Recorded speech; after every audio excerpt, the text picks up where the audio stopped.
El Nuevo Testamento no nos enseña casi nada sobre los llamados años perdidos de Jesús, ese periodo entre su nacimiento y el comienzo de su ministerio público cuando tenía cerca de 30 años. Ese silencio nos deja preguntándonos cómo fue su vida mientras crecía en Nazaret, donde suponemos que trabajaba en el taller de carpintería de su padre terrenal, José. Solo recibimos 2 relatos de los eventos que sucedieron entre su dedicación en el templo y su bautismo. El primero es la huida de su familia a Egipto poco después de su nacimiento, donde permanecieron hasta la muerte de Herodes el Grande. El segundo es su visita a Jerusalén a la edad de 12 años, cuando sorprendió a los eruditos en el templo con su conocimiento. Básicamente, los evangelios canónicos nos señalan que durante su infancia y adolescencia Jesús crecía y se fortalecía y se llenaba de sabiduría y la gracia de Dios era sobre él. Sin embargo, se nos da un breve vistazo a esa sabiduría en el relato de Lucas sobre la visita de Jesús al templo. Lucas escribió: Iban sus padres todos los años a Jerusalén en la fiesta de la Pascua, y cuando tuvo 12 años, subieron a Jerusalén conforme a la costumbre de la fiesta.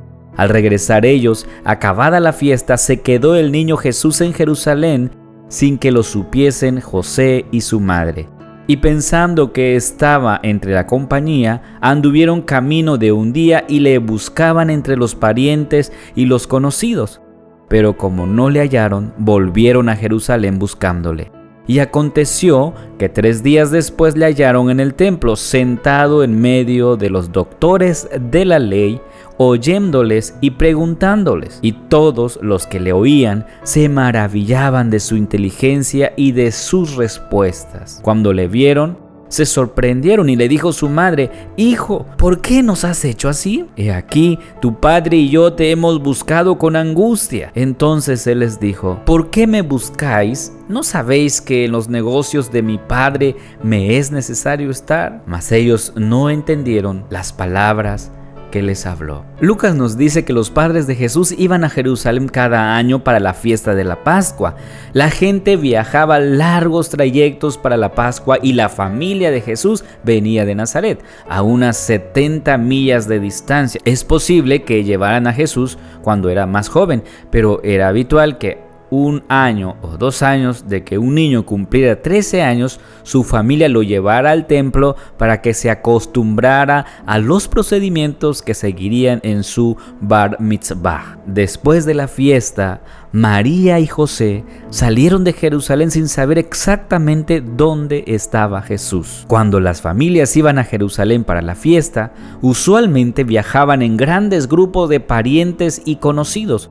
Y parece que los padres de Jesús asumieron que él estaba en alguna parte del grupo con el que viajaban.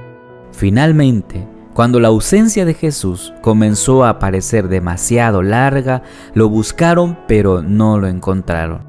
Eventualmente se dieron cuenta de que no había venido con el grupo, por lo que regresaron a Jerusalén para buscarlo. Solo podemos imaginar la ansiedad que los abrumaba mientras trataban de encontrar a su inusual hijo. Fueron 3 días de búsqueda, pero finalmente encontraron a Jesús en el templo en medio de los maestros. Lucas escribió que cuando lo encontraron, su madre le dijo: Hijo, ¿por qué nos has hecho así? He aquí, tu padre y yo te hemos buscado con angustia. Bueno, aquí hay un incidente que podría usarse para argumentar en contra de la ausencia de pecado en Jesús. Al parecer, su comportamiento había contrariado a María. Ella vio su permanencia en el templo como una desconsiderada ofensa hacia ella, su esposo y toda la familia. Cuando Jesús escuchó esta pregunta acusadora, respondió: ¿Por qué me buscabais? ¿No sabías que en los negocios de mi padre me es necesario estar?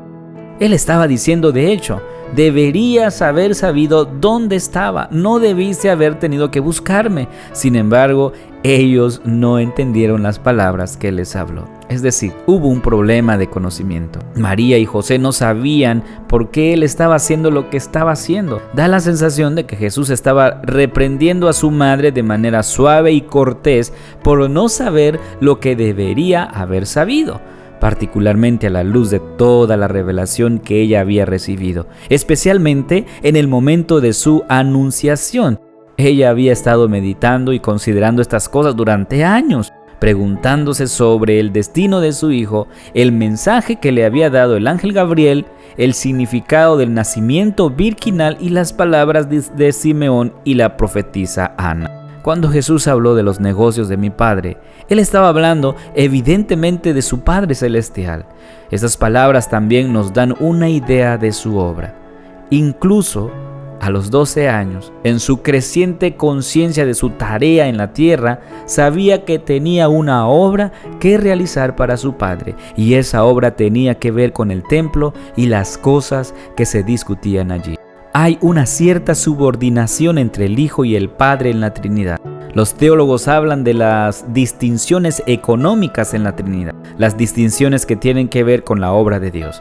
El Padre envía al Hijo, el Hijo viene y realiza la obra de redención, el Espíritu aplica la obra de redención a las personas. El Hijo, incluso en esta etapa temprana de su vida terrenal, era consciente de esta responsabilidad subordinada. Además, tenía un fuerte apremio por hacer lo que el Padre le había enviado a hacer.